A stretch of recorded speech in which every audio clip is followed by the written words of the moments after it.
يا مساء الخير والسعادة والهنا على كل متابعين الكرام، وحشتوني جدا يا أحلى متابعين في الدنيا. معاكم قناة موناليزا، ولو أول مرة بتشوفوني ما تنسوش الاشتراك في القناة وتفعيل الجرس على الكل علشان تتابعوا معايا كل جديد. النهاردة معاكم وفي مكان جديد، جزيرة نيلسون، مكانها في أبو قير اسكندرية. كان أول مرة أروح هناك، بجد الجزيرة بتتميز بالهدوء وجمال الطبيعة والمية اللي بتحوطها من كل الجوانب،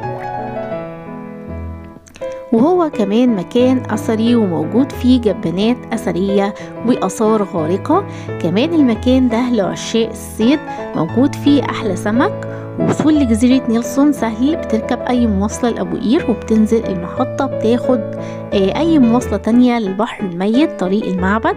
وكمان هناك موجود تأجير مركب أو لانش بيوصلك للجزيرة، ومدته 45 دقيقة.